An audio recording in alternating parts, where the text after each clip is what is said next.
श्रुति परंपरा का पुनर्जन्म 550 मूल ग्रंथों के साथ दृष्टिबाधित बालिका की प्रज्ञा यात्रा। न चक्षुषा पश्यत रूपमेकं प्रज्ञा प्रदीपेन तु पश्यति। मनुष्य केवल आँखों से नहीं देखता, वह प्रज्ञा के दीप से सब कुछ देखता है। जी हाँ, ये लाइनें सिर्फ पन्ने और कागज़ पर लिखी गई एक लेख ही नहीं, एक सच्ची घटना को बयां करने के लिए भी लिखी गई है। इस लेख को 100% सत्य साबित करती है एक दृष्टिबाधित बालिका, जो कि गोरखपुर जनपद के कैंपियरगंज तहसील क्षेत्र के छोटे से गांव गोपालगंज उर्फ हरनामपुर के रामनगर टोले की रहने वाली ग्राम फरदहनी की मूल निवासिनी अश्विनी कुमार दुबे की पुत्री अंकिता दुबे, जिन्होंने तमाम मुश्किलों का सामना करते हुए और दृढ़ इच्छा शक्ति व सीखने की ललक के चलते 550 मूल ग्रंथों के अध्ययन की अपनी यात्रा को पूर्ण किया और तमाम तरह के पुरस्कारों और प्रशस्ति पत्रों को हासिल किया, जिसको लेकर क्षेत्र में चर्चा है कि दृष्टिबाधित बालिका ने वो कर दिखाया जिसको कर पाना शायद मुश्किल था।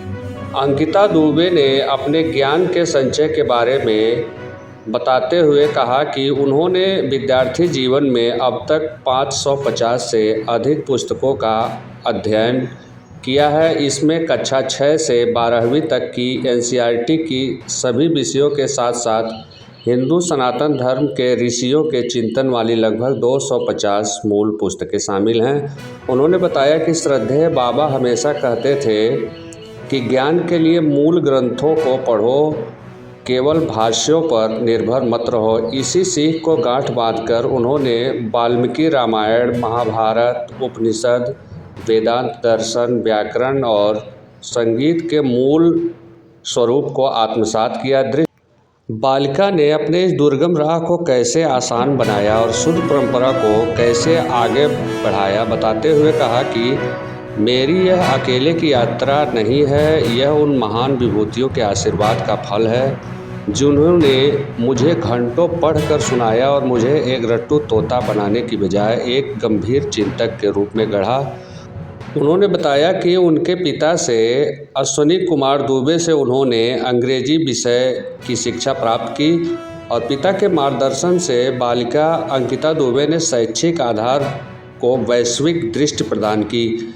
वहीं बालिका ने बताया कि बाबा गिरीश दत्त द्विवेदी और नाना रामजीत त्रिपाठी ने बचपन को ज्ञान से सींचा। उन्होंने बताया कि शिवलला पाठक उनके आध्यात्मिक गुरु हैं, जिनके सानिध्य में संगीत और धर्म की बारीकियों से समझा। विनय मिश्र दिव्यांग बच्चों के शिक्षक, जिन्होंने आधुनिकता के युग में यूट्यूब जैसे डिजिटल माध्यमों से सुनने और सीखने की शिक्षा दी। संस्कृत गंगा पेज के सर्वज्ञ भूषण, जिनके द्वारा उपलब्ध कराई गई ऑडियो बुक्स उनके अध्ययन को संबल बनाई।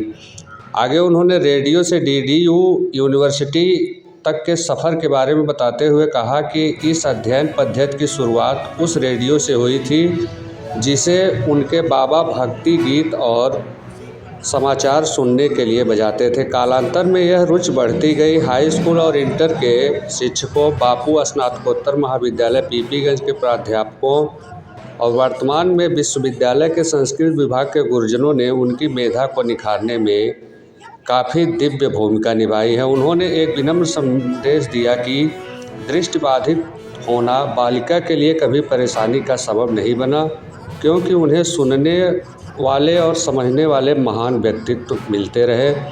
आज संस्कृत, दर्शन और संगीत उनके प्रिय विषय हैं और वह निरंतर इन्हीं में डूबकर सत्य की खोज करना चाहती हैं। दृष्टिबाधित बालिका अंकिता दुबे ने सभी के आशीर्वाद की कामना की ताकि उनका अध्ययन अनवरत जारी रहे और वह समाज को अपनी मेधा से कुछ अर्पित कर सके। कहते हैं, ज्ञान आँखों का मोहताज नहीं होता, वह केवल लगन और सुनने की एकाग्रता मांगता है।